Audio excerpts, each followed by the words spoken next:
melakukan demonstrasi kontekstual modul 2.3 coaching untuk supervisi akademik yang terdiri dari supervisor, coach, dan coachee. Bersama kami kelompok 3. Saya Inayah dari SDN 03 Purwasari. Saya Fatia Ulfa dari SDN 02 Botekan. Saya Nurul Amifa dari TK Muslimat NU Rawasari. Selamat menyaksikan. Assalamualaikum Bu Nurul. Waalaikumsalam Bu In. Gimana kabarnya Bu Nurul? Alhamdulillah baik Bu In. Iya. Saya dengarkan hari ini ada sesi coaching ya Bu, bersama Bu Fatia Ulfa. Betul Bu Iya. In. Jadi saya hadir di sini itu untuk mendukung terhadap kompetensi coaching yang ingin dikembangkan ya Bu. Maka dari itu saya akan mengamati proses coaching. Apakah Ibu sudah siap untuk proses coachingnya? Alhamdulillah udah siap Bu In. Iya.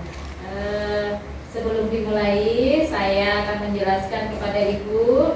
Yang pertama adalah saya akan menjelaskan rubrik penilaiannya nanti ya Bu. Oke Bu Iya. In. Kemudian poin-poinnya adalah percakapan yang sudah sesuai dengan alur cerita atau tidak, bahwa diketahui alur cerita itu terdiri dari tujuan umum, kemudian identifikasi masalah, rencana aksi, dan tanggung jawab. Mengamati apakah sudah berdasarkan prinsip-prinsip coaching itu adalah membantu kemitraan dengan coaching, menggali potensi coaching dengan proses kreatif dengan memaksimalkan kompetensi inti. Kemudian yang perlu diperhatikan di kompetensi inti adalah kehadiran penuh, mengajukan pertanyaan-pertanyaan yang berbobot, mendengarkan secara aktif. Ketika mendengarkan pertanyaan yang berbobot, harus mendengarkan dengan rasa. Nah, rasa yang dimaksud di sini adalah receive, ask, kemudian summarize, dan episode. Ya, receive di sini yaitu pertanyaan yang terbuka, menanyakan pertanyaan atau masalah dari coachee nanti. Kemudian memberikan apresiatif kepada coachee. Kemudian apakah sudah sesuai dengan rubrik penilaian? Oke ya Bu Nurul. Iya Bu In. Izinkan saya bertanya ya Bu. Oke Bu Ya, In. kompetensi apa yang ingin Ibu Nurul kembangkan nantinya Bu? Oke, kompetensi yang ingin saya kembangkan dalam proses coaching kali ini, saya akan memastikan diri saya dengan kesadaran penuh Bu In. Ya. Dan saya akan mendengarkan aktif. Juga saya akan menanyakan pertanyaan-pertanyaan yang berbobot Bu In. Bagaimana yang ingin dikembangkan, bagian mana ini yang ingin dikembangkan lebih spesifik Bu Nurul? Oke Bu In, saya akan mendengarkan aktif Bu In, dan saya akan bertanya dengan pertanyaan yang berbobot Bu In. Iya. Jadi bagian nanti yang akan saya observasi adalah mendengarkan aktif dan mengajukan pertanyaan ya Bu ya. Kemudian indikator ketercapaian dari tujuan pengembangan dari sesi coaching ini. Saya akan mengembangkan dengan melihat coachee apakah sudah bisa menemukan solusi dari permasalahan yang dihadapi serta rencana aksi apa yang akan dilakukannya Bu In. Ya. Jadi nanti indikator ketercapaian tadi sudah disampaikan. Demikian kelas supervisi sudah dijabarkan begitu rinci kompetensinya yang ingin dicapai dan yang akan saya observasi nanti ya Bu ya. Oke Bu In. Assalamualaikum Bu Ulfa. Waalaikumsalam Bu Nurul. Bagaimana kabarnya Bu Ulfa? Kabar saya secara fisik baik Bu, tapi pikiran saya kurang baik nih Bu. Oh, kalau boleh tahu, Ibu sedang memikirkan apa sehingga Ibu jadi galau seperti ini? Iya ini Bu, saya ada sedikit masalah yang mengganggu di pikiran saya. Masalah apa ya Bu? Coba ceritakan Bu, mungkin saya bisa membantu Bu Ulfa dalam menyelesaikan masalah tersebut. Ya, terima kasih ya Bu. Saya ini ada masalah. Saya ingin mensukseskan kegiatan literasi di kelas saya, yaitu di kelas saya di kelas 6A ya Bu. Iya. Nah, namun sekarang banyak sekali siswa saya itu yang tidak melakukan kegiatan literasi. Nah, kegiatan literasi ini itu membaca buku di dalam kelas sebelum memulai pelajaran. Kenapa demikian? Karena itu ada kegiatan lain yang waktunya berdekatan, yaitu kegiatan pembacaan Asmaul Husna di halaman sekolah ya Bu, bersama murid-murid yang lain dari kelas 1 sampai kelas 6. Nah, sebenarnya kegiatan literasi ini itu saya sudah ajukan waktunya. Jadi dari yang tadinya jam 7.15 itu sekarang saya ajukan jam 7 ya Bu. Nah, kegiatan ini saya ajukan itu tujuannya itu agar tidak mengganggu waktu Asmaul Husna. Namun kenyataannya itu hanya sedikit sekali siswa yang mau berangkat pukul jam 7 ya Bu. Sebagian besar malah mereka berangkatnya jam 7.15, bahkan ada yang lebih, sehingga mereka langsung mengikuti kegiatan Asmaul Husna di halaman sekolah. Dan mereka tidak mengikuti literasi baca ini. Oh iya ya, jadi seperti itu ya Bu. Jadi ada dua kegiatan Bu, ada yang literasi dan ada yang Asmaul Husna, dan waktunya sangat berdekatan.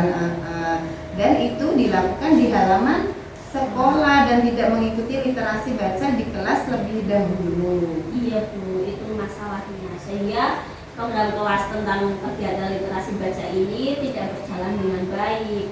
Saya ingin meminta tolong kepada Ibu untuk membantu saya untuk menyelesaikan masalah ini Bu, supaya tidak mengganggu pikiran saya gitu loh Bu. Oke, dengan senang hati Bu Ulfa, saya akan membantu Ibu. Kalau boleh tahu, apa sih ukuran keberhasilan yang ingin Ibu capai dalam pertemuan ini? Ya, dengan pertemuan ini itu saya mengharapkan terciptanya solusi untuk permasalahan saya ya Bu, sehingga saya tidak pusing lagi. Iya iya. Ya Bu, insya Allah dari pertemuan ini akan menghasilkan solusi dari permasalahan ya Bu ya. Kira-kira penyebab apa ya Bu sehingga murid-murid Ibu lebih memilih berangkat jam 7.15 daripada jam 7:10? Ya, jadi saya sudah bertanya kepada siswa saya kenapa yang tidak melakukan literasi baca terutama ya Bu. Nah, dari kebanyakan mereka itu menjawab mereka tidak bisa berangkat pukul 7 itu karena orang tuanya pada pukul 7 itu baru pulang membeli makanan atau sarapan Bu, sehingga kan mereka kan butuh sarapan terlebih dahulu. Iya. Berarti seperti itu memang makan pagi itu sangat penting ya Bu ya. Karena anak jadi bertenaga sehingga di sekolah tidak lemas dan ngantuk. Kalau skala 1 sampai 10, kira-kira berapa keberhasilan kegiatan literasi sekarang ini? Kalau saya perhatikan ya mungkin di skala 5 ya Bu, karena kan jumlah murid saya itu 33 ya Bu. Nah itu yang berhasil atau yang mau mengikuti kegiatan literasi baca itu sekitar 16 sampai 17 siswa Bu setiap harinya. Tidak semuanya mengikuti seperti itu. Baru 5 ya Bu ya? Iya. Terus rencana apa yang Ibu akan hadirkan untuk meningkatkan partisipasi dan keaktifan murid Ibu dalam kegiatan literasi? Rencana saya apa ya Bu? Ayo apa Bu? Oh iya Bu, mungkin begini ya Bu, saya akan memberikan kebebasan waktu untuk murid saya dalam melakukan kegiatan literasi di kelas. Jadi tidak harus sebelum jam pelajaran ya Bu, mereka bisa melakukan mulai dari sebelum pelajaran sampai waktu istirahat. Nanti di akhir pelajaran sebelum pulang saya akan mengecek apakah siswa saya itu benar-benar melakukan literasi baca atau tidak dengan melihat rekap harian ya Bu, rekap harian kegiatan literasi, dan saya akan menanyakan buku apa yang mereka baca dan intinya dari buku itu apa, seperti itu. Wah, bagus sekali loh Bu, rencana Ibu itu pasti akan memberikan kebebasan waktu dalam melaksanakan kegiatan literasi ya. Kira-kira ada rencana lain yang bisa dihadirkan menyelesaikan masalah kegiatan literasi ini Bu? Untuk rencana lain ada Bu.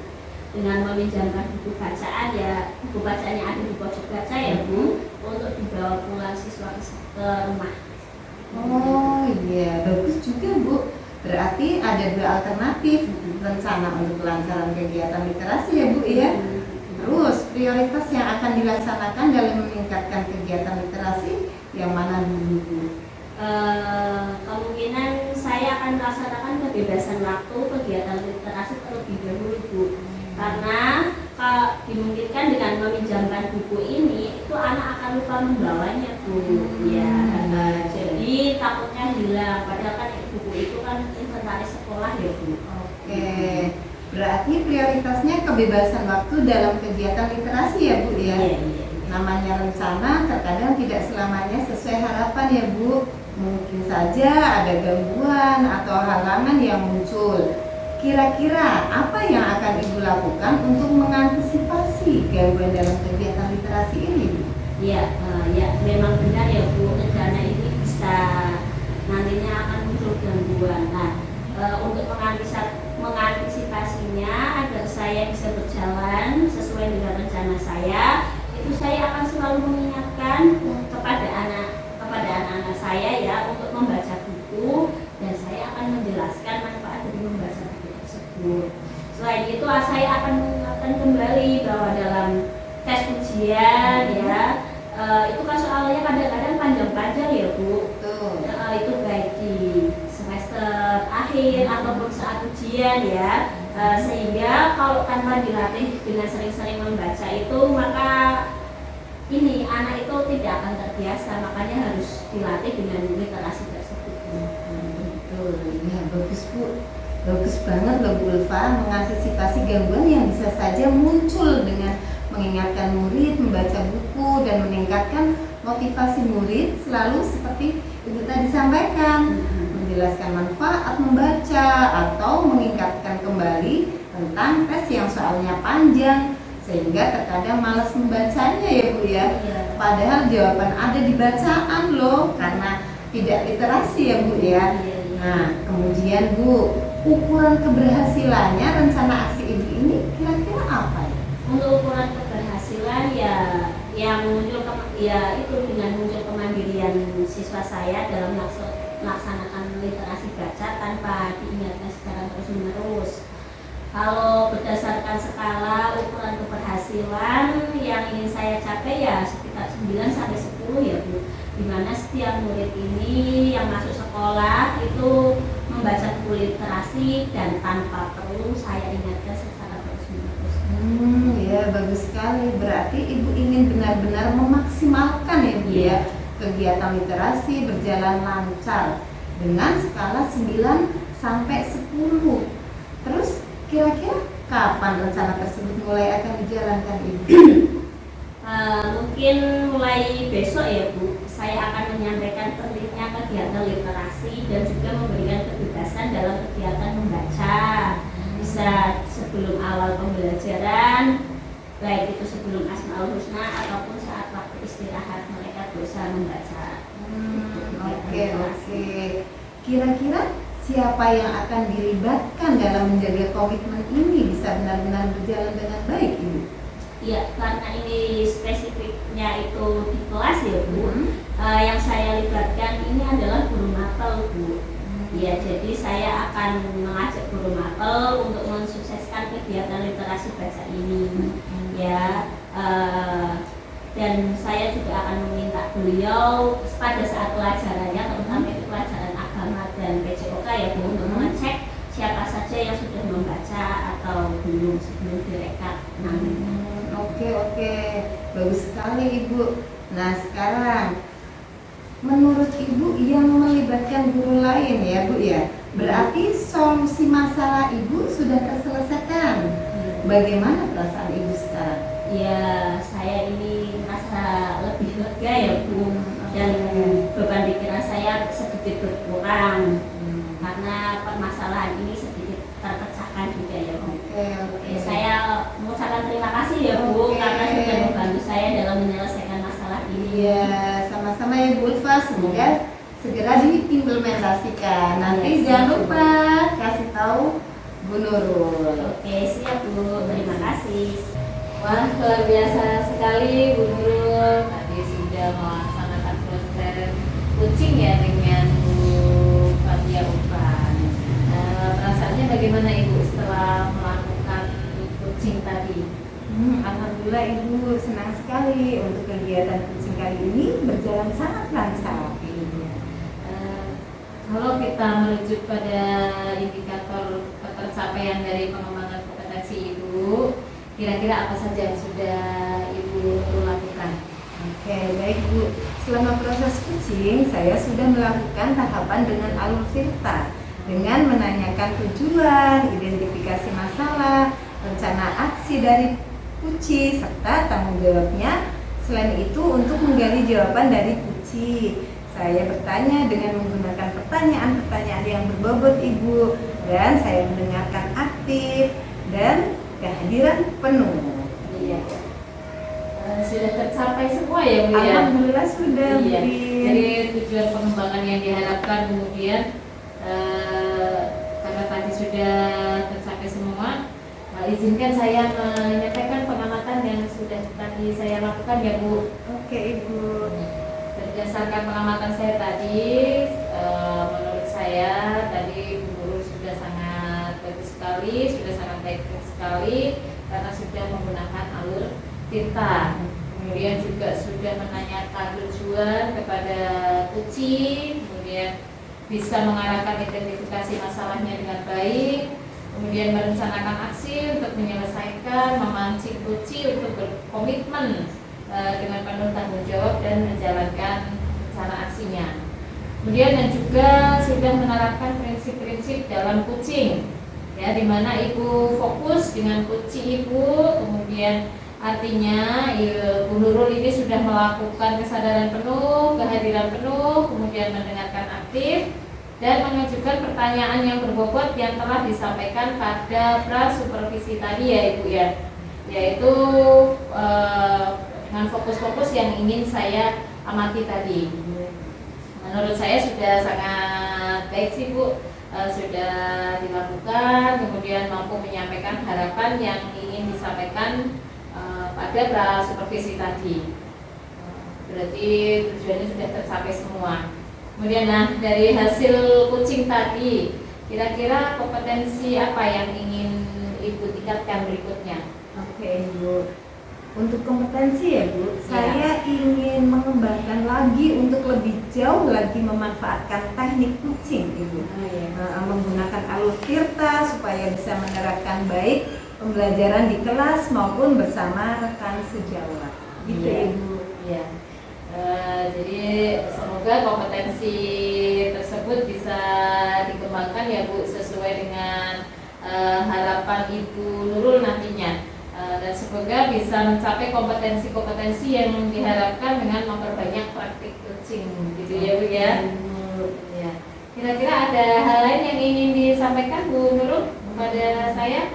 Sudah cukup Ibu, terima kasih sekali. Ya, terima kasih. Semoga kompetensi yang akan dikembangkan itu sesuai dengan harapan Bu Nurul ya, dan dengan memperbanyak praktik-praktik coaching, gitu ya Bu ya. Terima kasih. Assalamualaikum warahmatullahi wabarakatuh. Waalaikumsalam warahmatullahi wabarakatuh.